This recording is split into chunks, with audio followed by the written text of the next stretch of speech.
peace through law. During the Cold War years, faced with the threat of a nuclear holocaust, a few good men set in motion a singular initiative in favor of peace.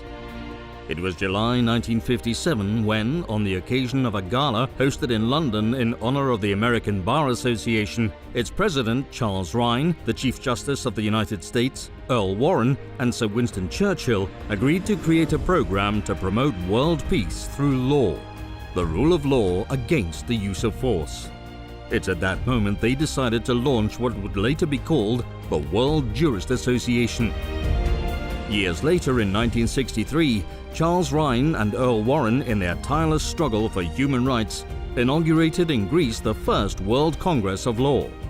Numerous presidents of Supreme and Constitutional Courts from different countries throughout the world, general attorneys, egregious lawyers, and eminent professors, a group of more than 3,000 jurists centered around a single purpose, defined by President Kennedy in his message to the Assembly. It gives me great pleasure to send greetings to the First World Conference on World Peace through the Rule of Law. This conference represents 5 years of effort and brings together lawyers and judges from overseas from 100 countries in the attempt to develop and strengthen the legal machinery that must form the basis for peaceful relations among all nations. 2 years later, Lyndon B. Johnson inaugurated the Second World Congress in Washington, whose organizing committee was chaired by Presidents Truman and Eisenhower. 25 more assemblies of this kind, organized by the World Jurist Association, have taken place since then in various countries worldwide. Thousands of men and women united in this formidable association to promote peace through law throughout the world.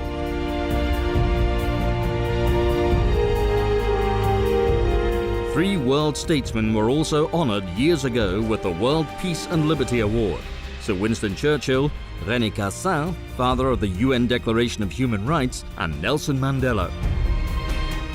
In Madrid, within the framework of the 26th World Law Congress, the largest association of jurists in the world, King Felipe VI of Spain is awarded the World Peace and Liberty Award for his defense of democratic and constitutional values that has presided over the 40 years of greater freedom and prosperity throughout the history of his country. In February 2020, the World Jurist Association and the World Law Foundation, chaired by Javier Cremades, present the World Peace and Liberty Award to U.S. Supreme Court Justice Ruth Bader Ginsburg.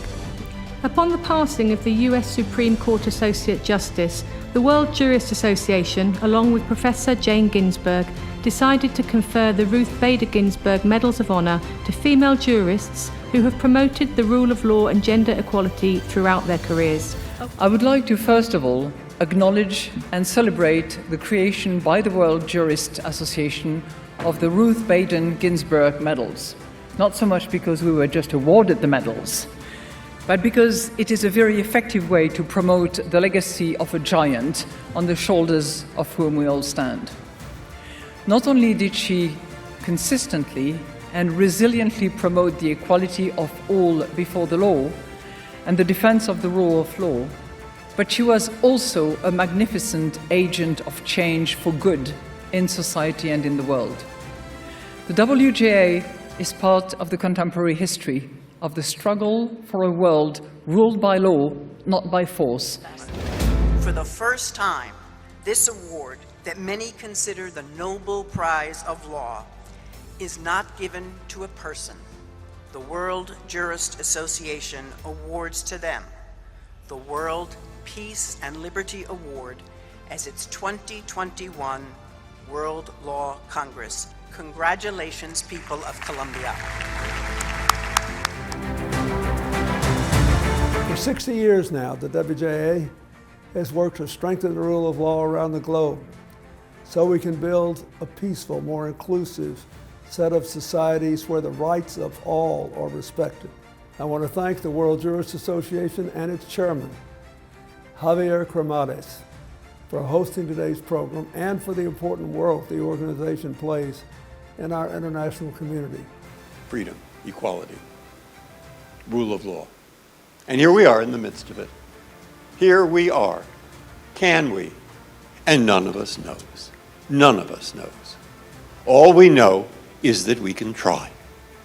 All we know, as you said, we can do our best. That's it. That's it. But that's what you're trying to do. And that's what you've been trying to do in this organization for quite a few years. And that's what you have quite a lot of people going out and actually doing it.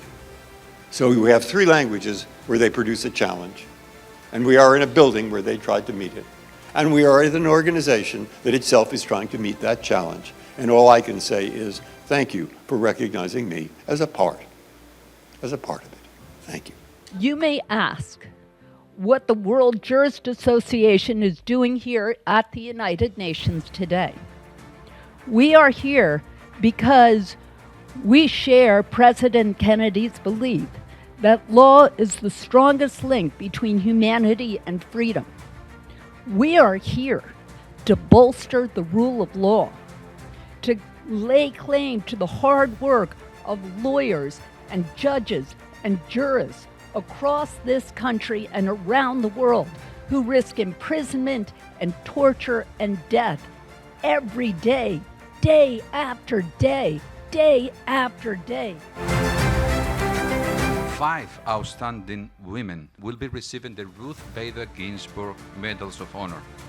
A world ruled by law and not by force is the key mission of the World Jurist Association. Promoting the rule of law worldwide is a key enabler for progress in all other policy areas. Andrew Young is a powerful voice of peace. So I want to thank you for your faith in justice and your willingness to work for peace.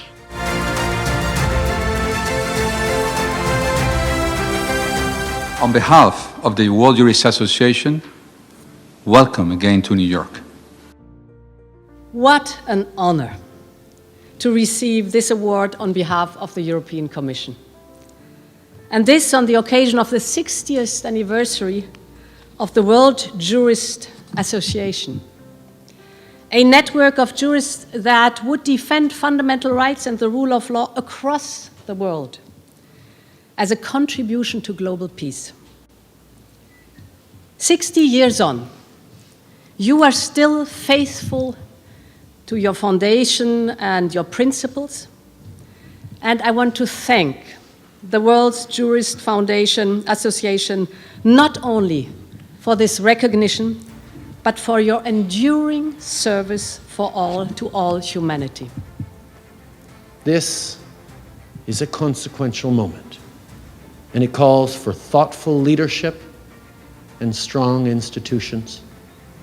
And I cannot think of a better embodiment of those than Ursula von der Leyen and the European Commission. You show us how respect for the dignity of all leads to the strength to protect peace, no matter what. I would like to pay tribute to 2 jurists from the US who, together with Sir Winston Churchill, set out to mobilize the international legal community in order to promote the rule of law over the rule of might. To this purpose, they founded the World Jurist Association. The legacy of these 2 men, Charles Ryan and Earl Warren, must be preserved and handed down to future generations. Please accept from me, from my colleagues on the court, and from my family, our deepest thanks for this splendid award. It will inspire me. It will inspire me in my remaining years to find new avenues, new ascents, new aspirations, new adventures on the path to the rule of law. In 1963, he started practicing law in his hometown of Sacramento, California. The same year, Earl Warren, one of my predecessors as Chief Justice of the United States, helped lead the inaugural Congress of the WJA. Tony Kennedy became a judge 12 years later, in 1975. And over nearly a half-century on the bench, he has exemplified commitment to the highest ideals of the law. Con ese espíritu queda inaugurado el World Law Congress 2025 República Dominicana. Muchas gracias.